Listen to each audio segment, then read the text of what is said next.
بسم الله الرحمن الرحيم. عن ابن عباس رضي الله تعالى عنهما قال قال رسول الله صلى الله تعالى عليه وسلم من قال في القرآن بغير علم فليتبوأ مقعده من النار. رواہ الترمذی۔ نبی کریم صلی اللہ علیہ وسلم نے ارشاد فرمایا، جس نے بغیر علم کے، بغیر سوچے سمجھے قرآن کریم کی تفسیر کی، وہ اپنا ٹھکانہ جہنم میں بنا لے۔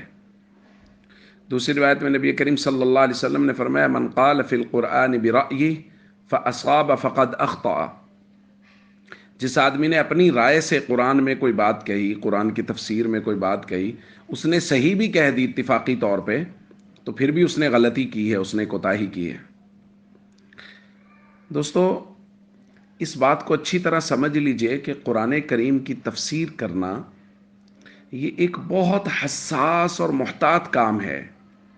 تو جس طرح حساس اور محتاط کام بغیر سیکھے ہمارا معاشرہ اس کو کرنے کی اجازت نہیں دیتا، جیسے کوئی آدمی بغیر سیکھے ڈاکٹر اور حکیم نہیں بن سکتا، وہ اپنا مطب اور اپنا ہسپتال نہیں کھول سکتا، جس طرح کوئی آدمی بغیر سیکھے پائلٹ کی کرسی پہ نہیں بیٹھ سکتا، بھلے ہی وہ وقتی طور پہ وہ کسی کو دوائی دے اور وہ ٹھیک بھی ہو جائے، بھلے ہی وہ ایک مرتبہ صحیح اڑان بھر بھی لے، پھر بھی لوگ کہتے ہیں کہ جب تک سیکھنا نہیں ہے تم اس حساس کرسی پہ نہیں بیٹھ سکتے، تمہاری وجہ سے لوگ مر سکتے ہیں۔ اسی وجہ سے ہمارے یہاں کیا کہا جاتا ہے، نیم حکیم خطرہ جان ہوتا ہے، یعنی جو سیکھا ہوا نہیں ہے وہ کسی کو دوائی دے گا تو ایک آدھ شاید ٹھیک بھی ہو جائے، لیکن وہ کسی نہ کسی کی جان لے جائے گا۔ تو بھائی، سب سے زیادہ حساس مسئلہ ہے قرآن کریم کا، چونکہ قرآن کریم سے فرض اور واجب اور سنت اور مستحب ثابت ہونے ہیں، اسی سے حلال و حرام کی تمیز ہونی ہے۔ اگر کوئی آدمی اپنی رائے سے بغیر سیکھے، بغیر رسول اللہ صلی اللہ علیہ وسلم کے فرامین جانے، بغیر صحابہ کے اقوال جانے، بغیر اکابرین امت کے اقوال جانے اپنی جانب سے تفسیر کرے گا، تو وہ تو کبھی حلال کو حرام کرے گا اور کبھی حرام کو حلال کرے گا۔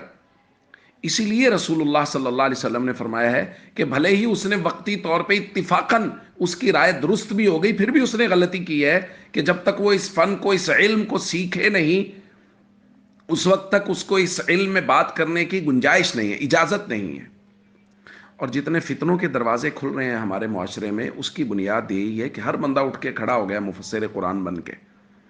تو قرآن کریم کی تفسیر ایک مستقل کام ہے۔ ہاں، قرآن کریم کو سمجھنا، اس کو پڑھنا اور سمجھنا، یہ ایک الگ بات ہے، وہ کوئی بھی آدمی اس کو سمجھنے کی کوشش کرے وہ کر سکتا ہے، لیکن قرآن کریم کی تفسیر کرنا، بیان کرنا، ہر آدمی کہے میں قرآن بیان کر سکتا ہوں۔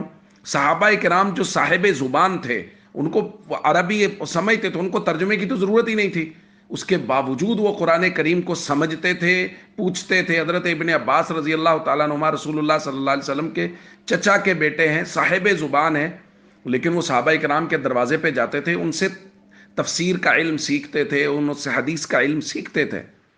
تو اس لیے پہلے پوری طرح سے علم کو سیکھنا ہے اگر آپ کو تفسیر کے متعلق بات کرنی ہے۔ ہاں، اگر اپنی فہم کے لیے سیکھنا ہے کہ ہمیں قرآن سمجھ میں آ جائے، تو اس کے لیے کوئی قید نہیں ہے، اس کے لیے اس کو پڑھا جا سکتا ہے، سمجھا جا سکتا ہے۔ السلام علیکم ورحمۃ اللہ وبرکاتہ۔